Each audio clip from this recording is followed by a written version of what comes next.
Amores, como vocês estão? Vamos lá? Pega teu livrinho aí de história e vamos começar a partir da página 86, falando sobre patrimônio, cultura dos povos antigos, tá? Nessa páginazinha aqui, ok? Então, neste capítulo, né, que a gente está estudando, que agora a gente foi para o capítulo 2, dessa unidade 3, a gente falou anteriormente na 1, que a gente falou um pouquinho sobre culturas e religião. Hoje a gente vai falar um pouquinho sobre patrimônio cultural dos povos antigos. Como é que se dá isso? Que a arte, acompanha aí a leitura junto comigo, para a gente não ficar cansativo. A arte, a arquitetura, a literatura, a religião e as tradições, elas compõem essa expressão cultural de um povo, não é verdade? Seu patrimônio cultural, as tradições orais, ou seja, o que a gente é transmitido de um através do outro. A mãe aprendeu com a mãe dela, você aprendeu, já foi da sua avó. Então, um patrimônio oral. As danças, as formas de se alimentar. Lembra? Você começou a aprender as musiquinhas populares, Atirei para no gato. Então, são músicas de tradições orais. E a forma de se alimentar faz parte do patrimônio como cultura imaterial. Imaterial tem, mas alimento é material, sim, mas a forma como a gente se alimenta hoje, antigamente as pessoas se alimentavam como? Não tinham talheres, então até a forma de se alimentar, então tudo isso é um patrimônio. A cultura imaterial de uma cidade, né? Então ela forma as danças, a alimentação, fazem desse patrimônio como uma cultura imaterial de uma cidade. Então, a preservação dos patrimônios culturais, ela ajuda a conservar a história e a memória das diferentes sociedades e a entender as transformações ao longo da história. Ou seja, vamos dar um exemplo para os nossos dias atuais. Por exemplo, o carnaval, o frevo, ele se tornou um patrimônio imaterial.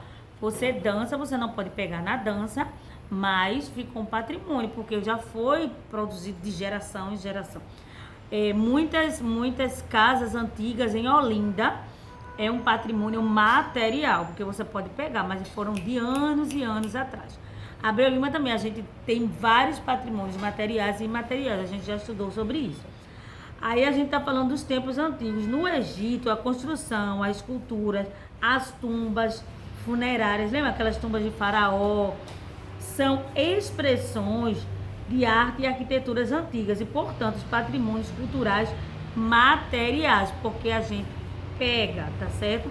As pinturas encontradas nas tumbas egípcias, elas indicam que também a música e a dança estavam presentes nas casas e nos palácios egípcios e em banquetes e festas.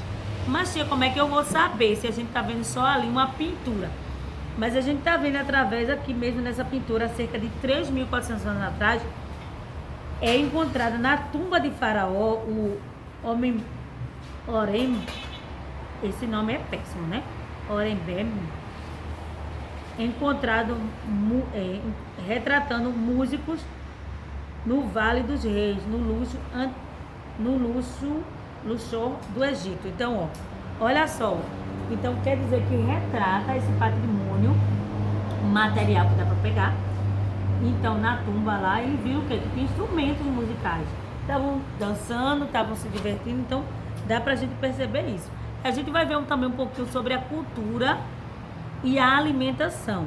A alimentação é uma parte importante da cultura, tá? De um povo. No Egito, a base alimentar era o quê? Era composta de produtos derivados do trigo, como pão e cerveja. Aí porque é da cevada. Então, havia também, a cerveja é muito mais antiga do que se imagina. Havia também ervilha, lentilha, verdura, frutas como tâmara e melão. Então, melão é bem antigo, tá, gente?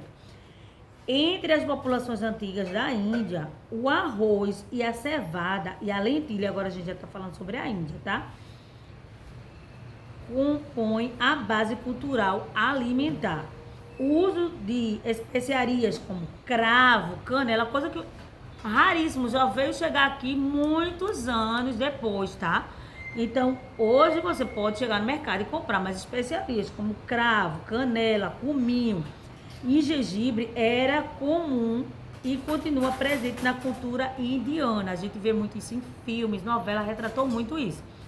Novelas que retratam esse povo indiano, tá? A restrição em relação ao consumo de carne, de acordo com algumas religiões, como no hinduísmo, a vaca ela é considerada um animal sagrado. Então você não vai poder comer carne de vaca lá, tá, gente? Por isso, os seus seguidores não consomem a sua carne. É uma questão cultural. Ah, tia, mas eu acho isso uma besteira pra você. Então, mas estão lembrados da última aula? Tolerância, você tem que respeitar. Você pode até nem gostar, nem achar que tá certo, mas você tem que ter uma tolerância religiosa e cultural e tem que respeitar. Além disso, grande parte da população praticava a atividade milenar da yoga também, né? Aquela que você pessoal fica, estão lembrados também? Então, cada um tem o seu tipo de cultura. Na página 87, aí tem aí, você sabia que é um parque nacional Rapa Nui, na ilha de Páscoa. Abriga vestígio da cultura material desse povo. Então, olha aí, uma cultura material muito conhecida, tá? Há um intenso debate sobre como o Rapa Nui colocaram os moais, que são grandes e pesam toneladas. Então, gente, realmente é uma escultura, né, que traz assim um pensamento. Como é que se deu? Nem hoje o pessoal faz assim, mas e não é uma só, são várias, né? Então vamos ver aqui, você sabe, eu acho que você não sabia, então vamos ver essa curiosidade. Em meio ao Oceano Pacífico, olha só, em meio ao Oceano Pacífico existe uma ilha que foi denominada pelos colonizadores de Ilha de Páscoa. A ilha hoje ela pertence ao Chile, mas o território dos Rapa Nui, povo que ali chegou vindo da Polinésia por volta do ano 300. Quando ele bota anos 300, você sabe que é antes de Cristo, tá, gente? Os Rapa Nui, ele tem a sua própria língua, a cultura e contribuíram em diversas esculturas chamadas de moais, que são essas esculturas que a gente tá vendo aí, que fazem parte do seu sítio arqueológico. Os moais são feitos de pedras e alguns chegam a medir mais de 10 metros, gente. Então, olha, além de ser enorme, é muito pesado de altura e todos estão de costas para o Oceano Pacífico. Tinham lá um significado. Então, é bem interessante. A gente vê aí, se tornou um sítio arqueológico. Ninguém pode pegar, chegar lá, derrubar. Eu não acho legal, eu não acho bonito, não pode. Tá? É protegido lá pelos órgãos competentes e você não pode. Igual como tem algumas casas, né? Você chega a algumas casas, estão aqui como em Recife, no Recife Antigo, como é Olinda e até Abreu Lima também. Ah, eu vou querer, se você mora numa casa que se chama uma casa tombada, porque já foi patrimônio histórico daquela cidade, eu não posso, eu vou pintar de azul. Não. Você vai pintar da cor que o órgão competente, né? Que é o IFAM, se eu não me engano, que ele disse que ele deve ser pintado, deve ter restaurado. Você não pode, tem que ser restaurado da forma que era. É como está tendo uma restauração aí, é bom vocês assistirem jornal. De sim, que é cinema também, mas não é só cinema, né? Mas é que serve também para vocês assistir peça, um teatro, né? O Teatro do Parque também, que estava sendo restaurado, estava até mostrando na TV, que ele tinha que ser restaurado da mesma cor que era há quase 100 anos atrás, 90 anos atrás. Então, por isso que é importantíssimo, para a gente perceber como era até naquela época, tá? Então, mas vamos continuar. Aí, diante de tudo isso que a gente leu, falando sobre patrimônio cultural, material e imaterial dos povos antigos, né? Aí você vai responder, observe a imagem e responda. Essa imagem a gente já estudou, né, na outra aula. Na sua opinião, a pintura egípcia, ela pode ser considerada patrimônio cultural? Justifique a sua resposta. Essa pintura aqui é cerca de 3.300 anos atrás, que ela retrata o faraó Ramsés I, né? Entre os deuses Horus à esquerda e Anubis à direita, né? Que era para ele a religião. O formato dos deuses era em forma de animais, né? Então tá aí, nessa imagem. Aí você vai responder, você acha que é ou que não é um patrimônio cultural? Eu creio que seja, né? Então responde aí, diante de tudo que a gente viu. No segundo, herdamos muitos hábitos alimentares com outros povos. Quais alimentos comuns na cultura egípcia e indiana que fazem parte da nossa cultura? A gente trouxe essa cultura indígena, trouxe essa cultura africana, né? Então, portuguesa também. E aí a gente tem vários, por exemplo, né? Lá tinha o quê? O pão, né? E a gente também tem esse costume, também o arroz, também a gente também tem esse costume também na alimentação, especiarias, como eu falei, a gente usa muito, a mamãe usa muito na cozinha, o cominho. Muita gente não usa o gengibre, mas se usa muito no Brasil também.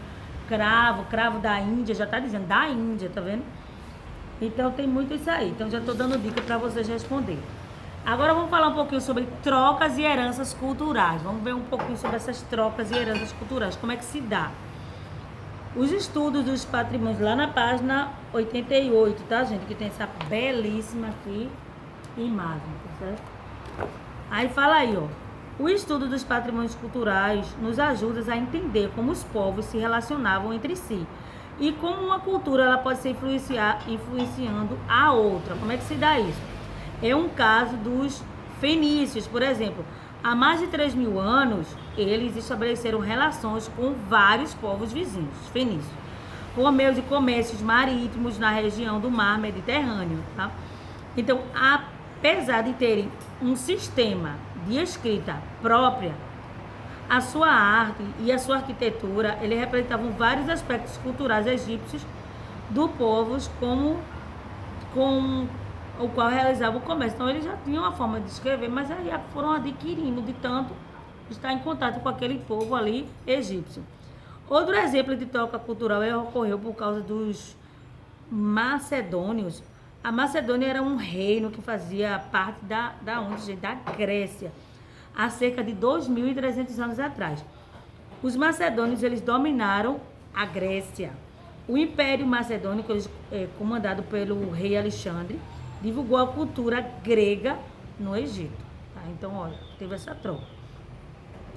Na Pérsia, na Índia e em outros. No centro cultural do Império era a cidade de Alexandria, às margens do mar Mediterrâneo, onde foi construída a maior biblioteca da antiguidade e um grande farol para orientar as embarcações, né? De longe o farol era lá e o pessoal já via mesmo no escuro. Então, está mostrando aí o farol de Alexandre, que era uma construção em pedra de mais de 120 metros de altura para orientar os barcos. Naquela época não tinha comércio através de aviões, porque nem existia, tá? Era tudo marítimo. Durante o dia era usado um espelho que refletia a luz do sol e à noite era acesa uma enorme tocha e atualmente restam apenas fragmentos, né? Uma pena, né? Submersos desse farol. O farol de Alexandria, uma gravura que tá aí, né? Então, o que é que a gente vai ver aí? Legados e culturas da antiguidade. Vamos ver esse tipo de legado aí. Nós também herdamos o quê? Nós também herdamos e incorporamos muitos aspectos culturais dos povos que viveram na antiguidade. A concepção de democracia presente no Ocidente, por exemplo, tem uma origem da democracia ateniense, baseada na noção de cidadania, que tinha como principal característica permitir o quê? Uma pessoa participar das decisões políticas polis. Estão lembrados, né, que a gente tinha falado a questão da democracia, que isso foi ao longo do tempo, né? A base do sistema de direito e de muitos países ocidentais, entre eles o Brasil. Vem do complexo de leis romanas que regulamentavam os atos dos cidadãos estrangeiros de Roma antiga. Então, você vai completar no terceiro, vai responder aí na página 89, completa as lacunas com as palavras abaixo, que é arquitetura, alimentação, música, patrimônio, história e cultura. História e culturais. Você lê a frase, pensa direitinho, que está super fácil. A preservação dos... Tanana, é fundamental para a compreensão tudo isso que a gente está vendo e de como ocorrem os intercâmbios sempre preenchendo aí entre vários povos ao longo do tempo. A é uma expressão de patrimônio material, a também faz parte de uma cultura e de um povo, assim como as narrativas orais transmitidas de geração em geração, a dança e a... Aí tá fácil, já tá na cara, vou dar a dica, a dança e a música, né? Que são patrimônios imateriais. Pesquise em livro, na internet e converse com adultos da sua família sobre as influências culturais que incorporaram outros povos e redija um pequeno texto. Então, você vai pesquisar na internet, conversar com uma pessoa da sua família sobre essa influência cultural que incorporou outros povos, tá? Então, vai lá e tenta fazer isso, porque não é difícil, não. Vamos terminar nossa aulinha falando aí também na página 90 e 91. Tá aparecendo muita coisa, mas não é, gente. Porque aí na próxima aula a gente já começa com o capítulo 3, né? Falando sobre o cotidiano do mundo antigo. Então vamos ver aí. A gente faz uma leiturinha rápida. O mundo que queremos. Então, na África, tá? Eu tenho aqui, ó, essa ilustração da página 90 e tem. Na África, há importantes patrimônios mundiais, como o centro histórico da antiga cidade de Mbanza, no Congo, em Angola. A história dessa cidade, que foi capital do Reino Congo, também está conectada com a nossa história, pois a cultura brasileira tem influência de muitos aspectos culturais dos povos bantus que formaram o Reino do Congo. Então vamos ver o que é que se deu isso aí para você responder a página 91. O Mbanza Zongo, em Angola, recebeu o título de Patrimônio Mundial da Unesco. Olha que importância aí, cultural. A capital política e espiritual do antigo Reino Congo, a religião onde hoje são localizados o Gabão, República do Congo, Angola e República Democrática do Congo. O Mbanza Congo representa a importância da tradição do Congo e seus conflitos com a chegada dos portugueses na região da religião católica na África Central e no final do século XV. O reino que crescia influenciava parte da África no século XIII. Representava uma civilização de riqueza cultural inestimável, formando inicialmente por 144 tribos, tinham várias tribos. Esse império construiu a história e a cultura de países como Angola, Congo, República Democrática do Congo e Gabão, um dos seus descendentes em todo o mundo.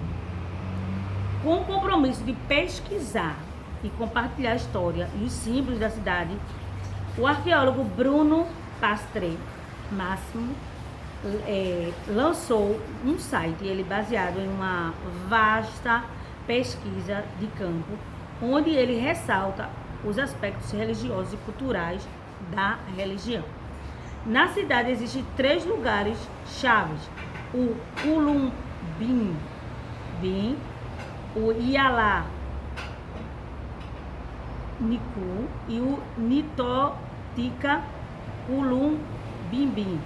É descrita pelas autoridades científicas angolanas como vestígio material da primeira catedral construída na África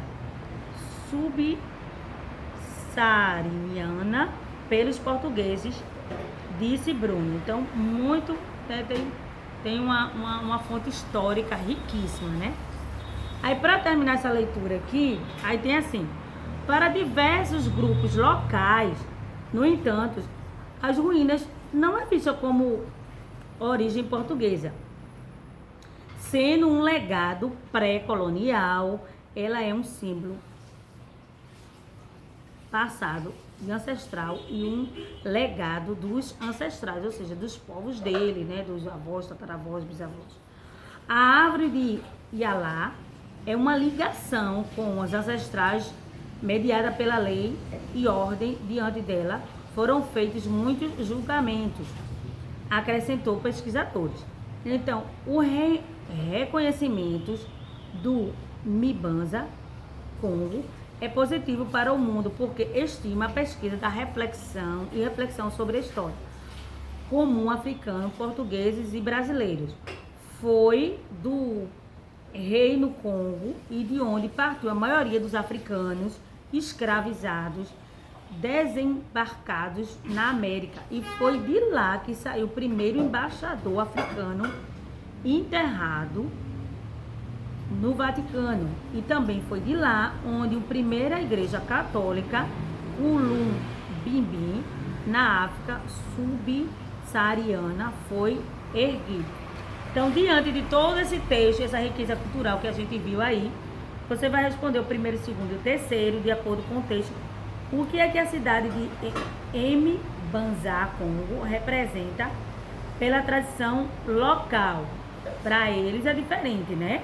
Como a gente leu aí, né? Que foi um rei no Congo, seus ancestrais, tá? Vai lá, olha no texto e responde. Escreve. No segundo, qual é a importância dos vestígios da catedral, também chamada de Ulumbimbi, para a população local? E no terceiro, explica por que a preservação desse patrimônio africano também ajuda a entender essa própria história. Ok, gente? Aí a gente fica por aqui até a página 91. Na próxima aula, a gente vai estar estudando um pouco mais sobre história, o cotidiano do mundo antigo, né? A vida doméstica da Grécia Antiga, a vida doméstica da Mesopotâmia, do Egito. Mas vamos deixar para a próxima aula, tá bom? Beijinho para vocês, fiquem com Deus, espero que tenham gostado e postem as atividades, hein?